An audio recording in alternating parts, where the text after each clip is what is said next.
I'm back. I'm on my phone. Yeah, I'm gonna clean the screen. That's like stupid.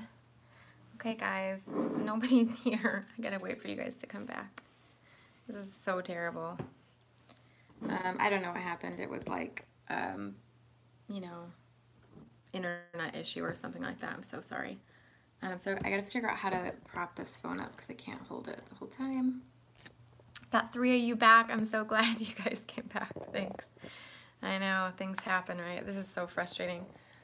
So now I have to figure out how to prop this phone up. I have a tripod. Hey, Julie, I'm glad you're back. That's gonna be too much work to set up right now. Hold on, maybe I can get it. You guys come with me through my house. It's really dirty. It's really messy. Come on, let me get the tripod and then we'll see if I can make this work. Hey, I'm so glad you're here. Thanks for coming back, you guys. Sorry about that interruption. What I was saying, here's my little tripod for my phone thing. What I was saying before I left was Julie had made a comment about her progress, and Julie is a client of mine, very dear client of mine, and I just wanted to say I was so proud of you, Julie, for the work you're putting in and the things that you're changing.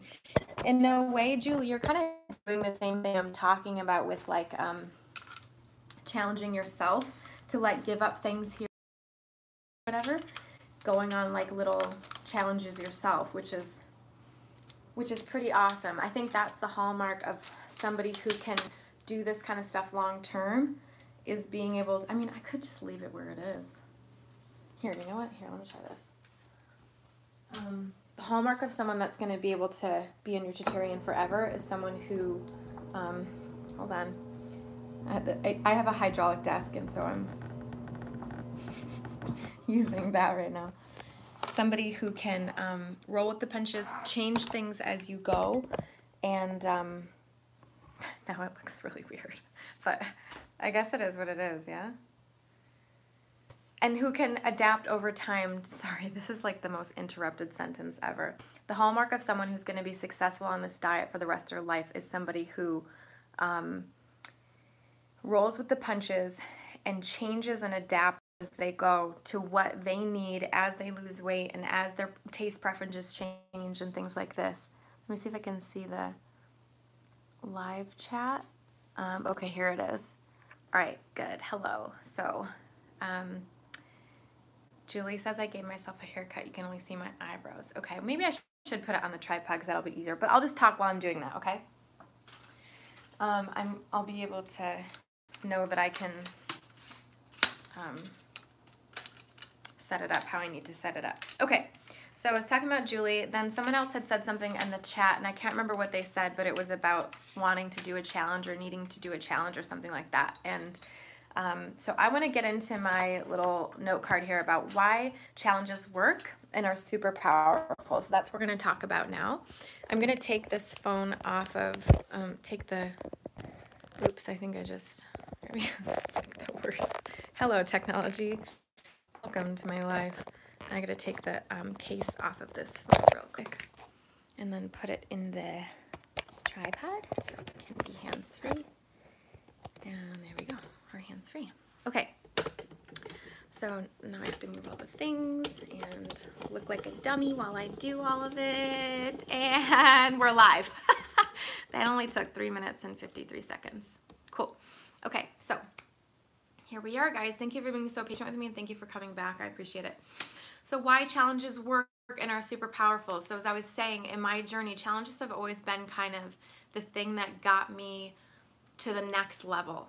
So I would use challenges as, oh, I want to learn how to, I just want to learn how to be a nutritarian or learn what it's like to eat all nutritarian meals. Well, I did the 10 and 20. Then after that, when I first started out, it was like, here, let me just see if I can string together a bunch of days. And that was my first 6 weeks, and it worked, right? And then thereafter like about a year and a half later, I finally gave up shrimp, because shrimp was the one meat that I couldn't give up. I was, you know, I just held on to it. I really wanted to keep it. I didn't want to give it up.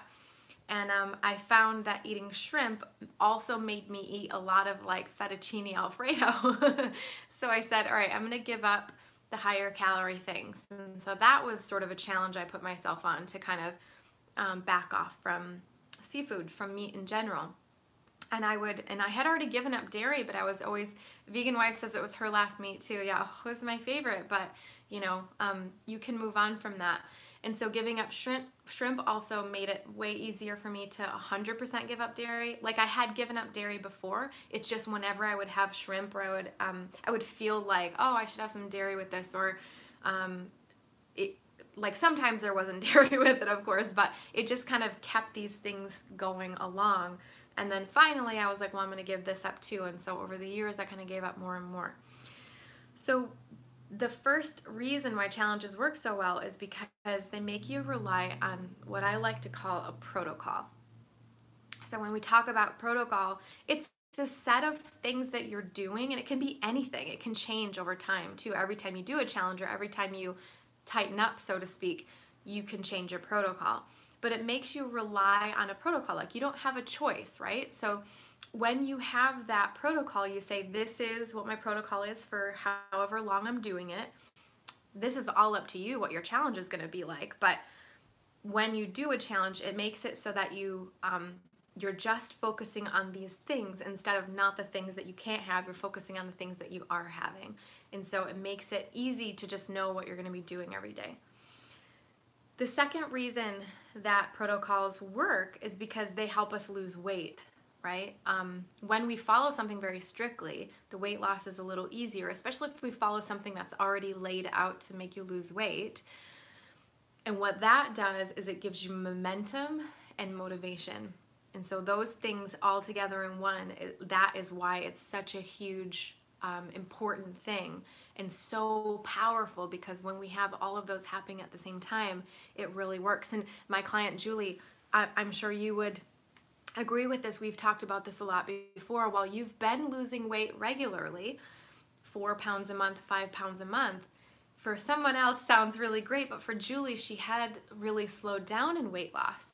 And so we're trying to find a way to get that to go a lot faster, and we just tweak one little thing and we find, oh wow, we can go faster, we can get this going. And it's kind of a challenge for Julie to give up the thing that she gave up, and maybe just temporarily, but that was hummus.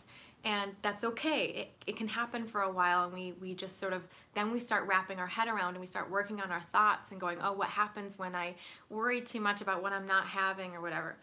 So it helps us lose weight, gain momentum and motivation, and those are all wonderful things, but they kind of next one, which is that they can help keep us healthy. Now it depends on what protocol we're using. It depends on what diet we're using when we do a challenge. We could just do an exercise challenge too, and it would be different. But yeah, and Julie says, yeah, she kicked the whole way. Yeah, you did. You were a kicker. She really didn't want to make the change, but it was worth it for sure. And that's what I think about all challenges. Every time we do a challenge, we kind of have to like wrap our head around what we want to give up, or what we want to change, what behavior we want to change.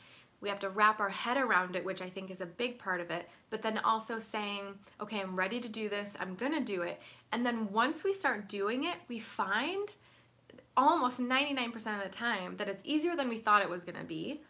And once we're over the thing, it's not as hard as it was.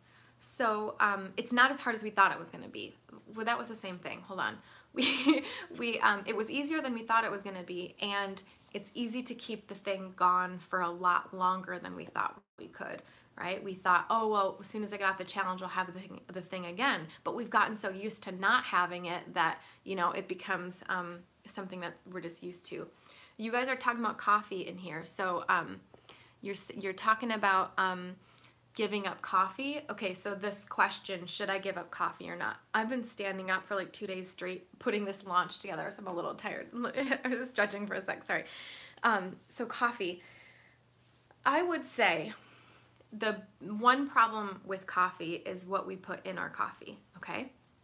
So if you're drinking coffee with, first of all, with dairy or with sugar, that's a problem. That's the main problem that we need to give up. If you can drink black coffee, cool, drink coffee, right? But if it's adding a bunch of sugar and a bunch of creamer, however that is, even if it's non-dairy, it's adding calories. So if you can switch, first of all, to non-dairy, and to unsweeten things so that you're just having the coffee with, say, some almond milk or something that's a little lower calories, so you're not really getting a ton of extra calories, I think that's okay in the beginning, and I don't think you have to worry about that. But if it's because you really like that the ritual of it, you love the routine, you love the feeling, the warm feeling, especially during the winter. It's just a habit you have, or maybe you like to go to Starbucks a lot or whatever it is. So it's the sugar and the dairy or just the extra calories that's the problem there. So if you can transition to black coffee, which I know is a totally different ball game, but that could be a challenge that you do. And then it's the amount of cups that you have as well. So 1 cup a day, that's kind of cool. 2 cups, 3 cups, 4 cups, that's getting to where you rely on it.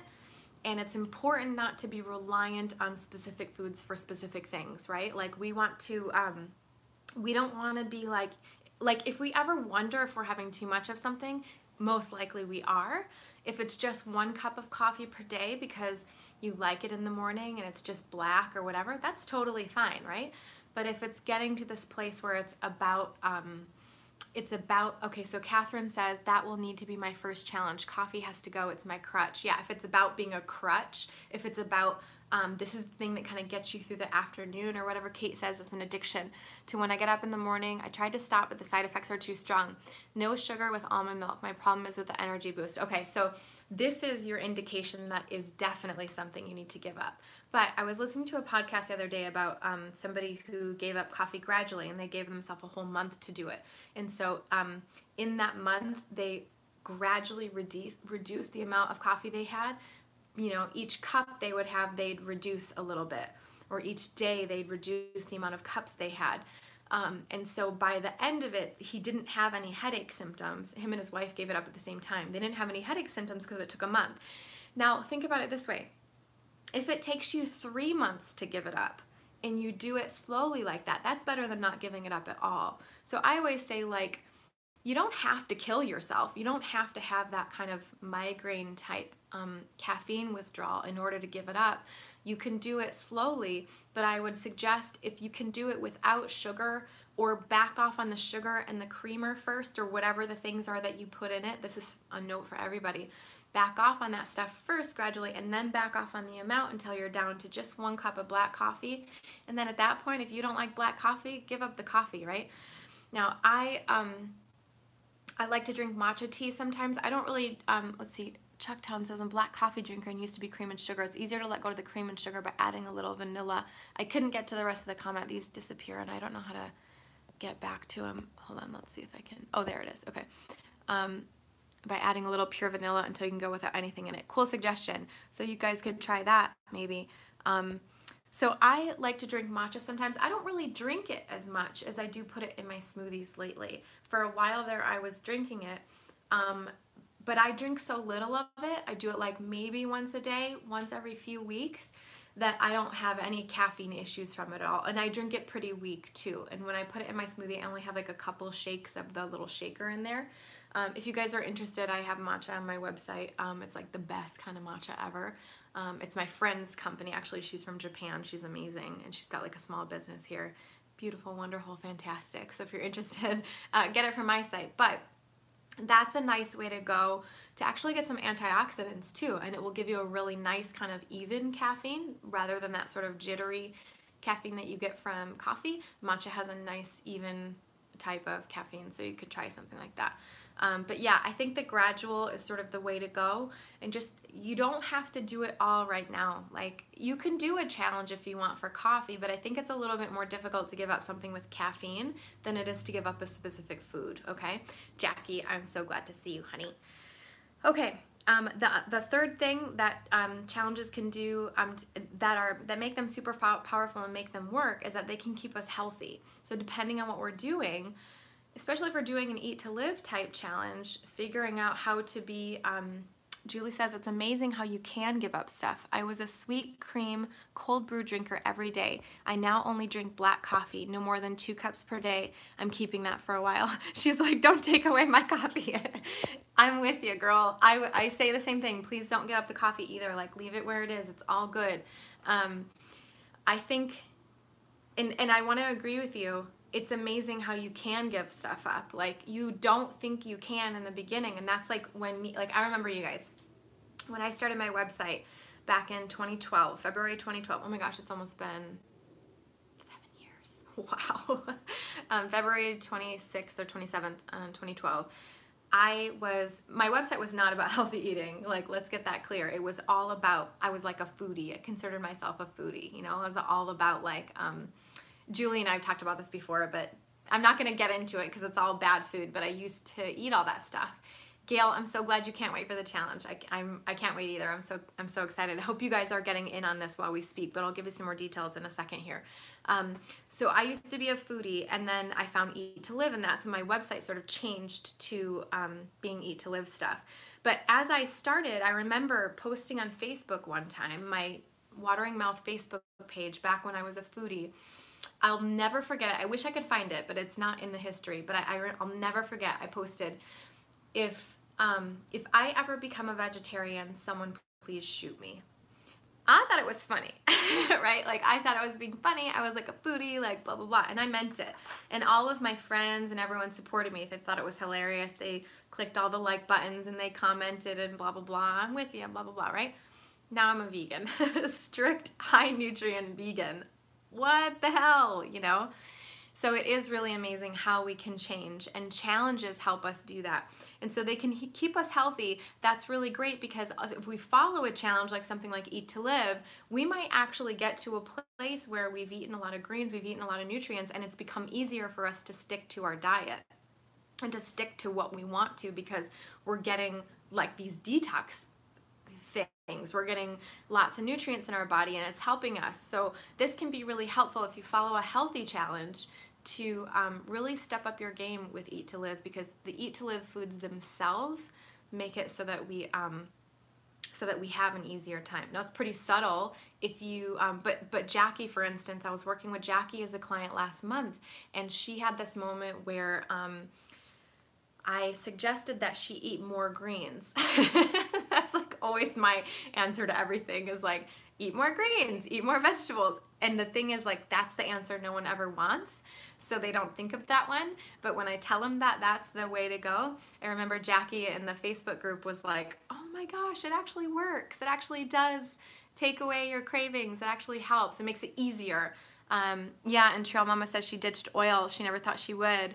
But it's so worth it. You're so right. Like, if I had asked you to give up oil a couple years ago, would you have ever done that? Like, if you asked, like back in 2012 or 2011, if you asked me to give up meat, I'd have been like, I would have told you where to go, you know? And Jackie says, you did, you have proof, it's right. It's so true, it really, really works. And the more we can get, and Julie's mad at me because Julie doesn't like to eat salad, she doesn't like to eat greens. And that's like, she's my biggest challenge in this time right now, because I think that greens and green vegetables, the non-starchy vegetables, are like, they're the cornerstone, they're the most important part. So trying to figure out how we can get more of those into our bodies, right? Julie's laughing. So, and then the final thing, why challenges work and are super powerful, this is the most important thing, I saved the best for last, is that they remove all of our choice.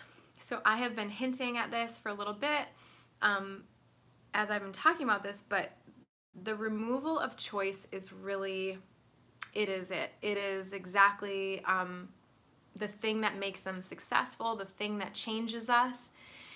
Because what happens is, when you remove your ability to choose, you get a lot more freedom, and cravings go away, is those two things. You get the freedom because you don't have to think about food anymore. You don't have to like decide what you're gonna eat, it's already decided. So you automatically get some built-in peace from not even having to decide. Even if you don't like all the specific meals that you're eating on your challenge or whatever, that's not what it's about. And you don't have to like everything all the time, right? It's about the fact that you don't have to think about it. And so when you do a challenge, there's a piece of paper in front of you that says, this is what you're eating, this is it, eat this. And then you eat the thing and you're done with it. And you didn't have to decide. I just know, like for myself, I have an issue with eating too many nuts sometimes, or grains. Like, I have an issue with grains, so I try to cut back on grains. And I find that if I don't Sometimes, if I don't specifically measure what I'm doing as far as nuts and seeds go, or grains, or hummus even, because hummus has tahini, which is seed-based, and then it has beans, which some people can't, you know, too many options is a killer sometimes. You're right, Sybil, so true.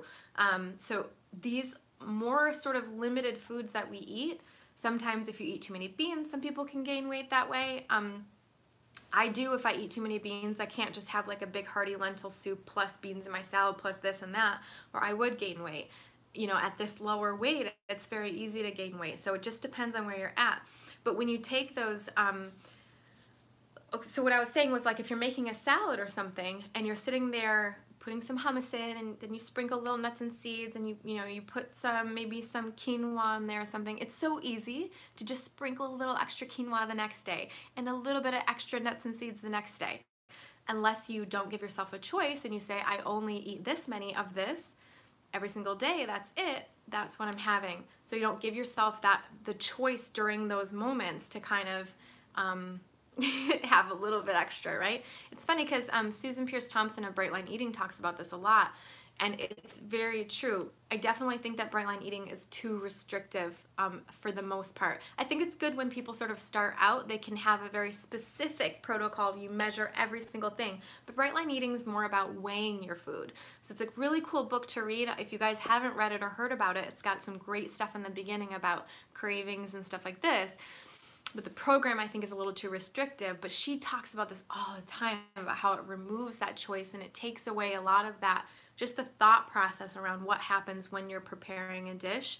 And I've noticed this for years in my journey, watching myself starting to have a little bit too much of this, I need to back off. Or I'm having a little too much of this, I need to back off. So as we're getting better and better at this, we can start to eyeball quantities better. Now, I think the important part of this is, like, if we're comparing Bright Line Eating, and I talked about this in my last interview with Dr. Furman, if you're comparing Bright Line Eating to Eat to Live, for instance, Eat to Live foods are built to make cravings reduce. They're built to heal you over time. That's not something you get out of Bright Line Eating because you're so restricted. So I think it's important to take that type of advice of, you know, being very strict with yourself all the time for the rest of your life with a grain of salt.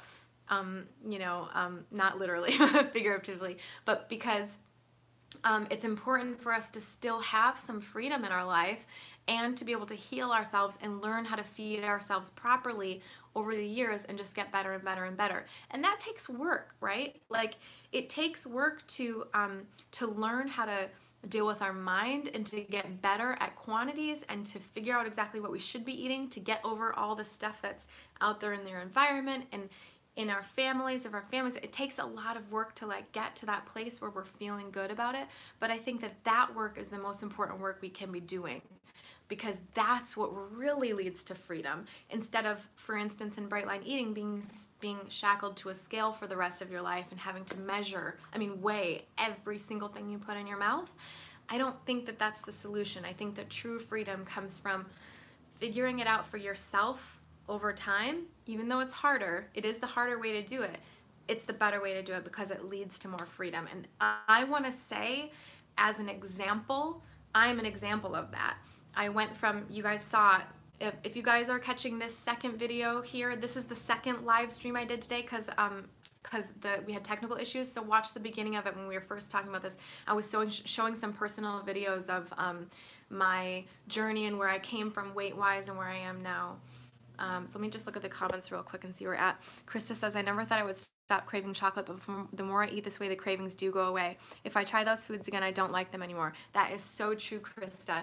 And we have places in our journey where we might start craving a little bit more. Like hormonally, I always end up craving 2 weeks out of the month just as a female. It's just a thing that happens, but I kind of prepare for that, and I know I might have a little bit too much extra during those 2 weeks, but then the other 2 weeks I make up for it, and it kind of evens itself out. But it's so important to figure out how to heal and figure yourself out over the years so that you can get to the place where I am right now, of being at my goal weight, feeling fantastic, and knowing without, like, beyond a shadow of a doubt that I can do this for the rest of my life, that I like it, and that if I ever gain weight again, which for me is probably only going to be due to pregnancy, hopefully sometime in the next year or two, we'll see, I can easily lose it again, just like I lost the last 60 pounds in 1 year, okay? I was obese earlier this year, by the way, guys. I mean, 2017, end of 2017, I was obese and I lost it all immediately. You know, not that much struggle. Like, it wasn't easy. I had to figure it out for me, but I was able to lose it, to be at that place where you feel like you can actually take control of the way you eat and feel good about that. That is the freedom that we're all looking for. Okay. And one more comment here. Let me see. Yeah, Vegan Wife says, like the day of grocery shopping, there's too many options, and as the food goes down, you think, well, there's only lettuce, carrots, and whatnot left. Guess that's what I'm having. Yeah, right? Like, you have less and less options, and you have to sort of figure that out. It's easier when you have less options. JJ says, I have to cut out nuts and avocado because I have heart disease. That's so hard. Salad dressings aren't as good without tahini. So JJ, read Dr. Furman's book, The End of Heart Disease. It is, all my books are gonna fall over in a second. Whoops. End of Heart Disease, read this one. It's a fantastic book. This is gonna tell you what you need to know. You don't have to cut out all nuts and seeds, and you really shouldn't. It's better for longevity, even if you have heart disease, to have a very limited quantity of these things. Follow these directions, okay? And I think this might be, no, this isn't my signed copy. I have a couple of signed copies of his books that I need to give away really soon, so keep an eye out for that. Okay, let's talk about my challenge really quick. S. Johnson says, I have problems with grains. I need to cut back on that and eat more greens. I hear you, Cheri. Good, I'm glad I'm getting through to you guys. Okay, so let's talk about my challenge because I'm really excited about this. I just opened up registration 1 hour ago, 1.5 hours ago, for my 21-day Fresh Start challenge. I really want you guys to get in on this with me. What I did was I created a challenge that's based on my protocol. It's based on how I eat, okay? So I'm not guaranteeing you're gonna love everything I have in there. Like Julie, for instance, wouldn't like some of these recipes for sure because she doesn't like salads that have like too many ingredients. But I'm gonna have some varying things. Some things that are heavy on the ingredients, some things that are more simple. Protocols that I have done over my journey. This challenge is going to be all based on that. It's really great because it's also cutting down on the amount of like prep that you have to do based on what I do in my real life, because I don't like to cook all the time anymore. I used to love it, but now I'm just too busy and I make the same things all the time. So I'm going to show you guys how to cut down on the prep and just do a few things here and there, have the ingredients you need. I'm going to show you exactly how I eat, okay? So this challenge is going to show you what I do in my life. It's going to give you a strict protocol, so you don't have to think about anything for 21 days, grocery lists, all this kind of stuff. It also gives you access to the Facebook group, which you can have access to right now, but everyone in the challenge is going to be talking about this challenge when they're doing it starting on the 21st. So it's a great place to kind of get some support and have you know, some more people doing this with you. So I want you guys to really check this out. Hold on, let me just shut the door because my family just got home and I'll be out in just a second, okay? And it's nap time for the little ones, so I gotta put her down in a minute. Okay, so that's what the challenge is gonna be like. If you guys have any questions, I'm gonna be around for just another minute, so ask some questions real quick if you want to. P. Graylock says, I missed the first part of this live chat. Will you be doing regular video chats like this in the challenge? No, there's not going to be any video chats for this one. This is a very basic challenge. It's the challenge in the Facebook group. So you guys will get access to that, and it's going to be awesome. You're going to get all the things that I talked about in this video. You're going to get the protocol. It's got grocery lists and that kind of stuff too. It's got tips, and it will tell you how to prep and when to prep. Christy says, I signed up for the challenge and you're very excited. I'm so excited for you too. I'm so glad. The registration is open right now, okay? I had a bunch of people interested, and today is the first day, just an hour ago, registration actually opened. So there should be a link. If there's not a link, there should be a link in the description of this video. I don't know where that is. And you can find out what the challenge cost is on the page. I promise you it's not that expensive. It's totally, totally affordable. But I want you to see the other information that's on there as well. Sign up there. Recipes, I haven't done all the recipes yet, so I'm not exactly sure. I'm pretty sure some of them are going to be single serve and some of them are going to be a few different things, so you can kind of have, you know, some of the food for the next day, stuff like that. I'm developing it right now. So by the way, if you get in on the challenge right now, I'm not going to be sending the challenge out until Friday before it starts on Monday. So you guys have enough time to get groceries and stuff, but it gives me enough time to tweak things and make sure that I get all the recipes just the way I want them and stuff. So you guys can sign up for that. There should be a link in the description. I'm gonna try to put a link into one of the comments, the top comment on this video as well, so you guys can make sure to get in on that. Now registration is only gonna be open for a few days, so you wanna get in on this now.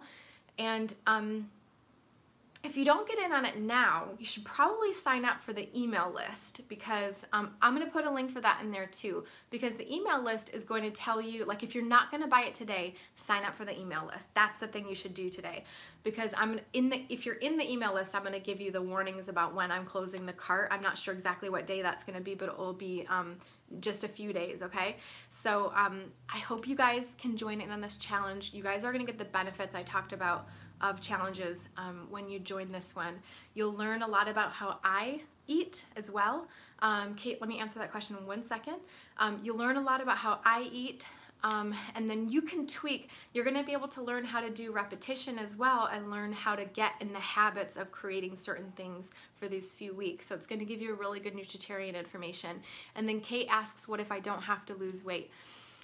I'll add something in the beginning part about that too. It starts, Marlene, hi Marlene, it starts on January 21st, okay? So it's a Monday. It's coming up. I'll be sending out the materials on the Friday before, so look out for that by email, okay? If you've already paid and you've signed up, you'll get that by, okay, Anna, I'm gonna put the link in the description right after I sign off, okay?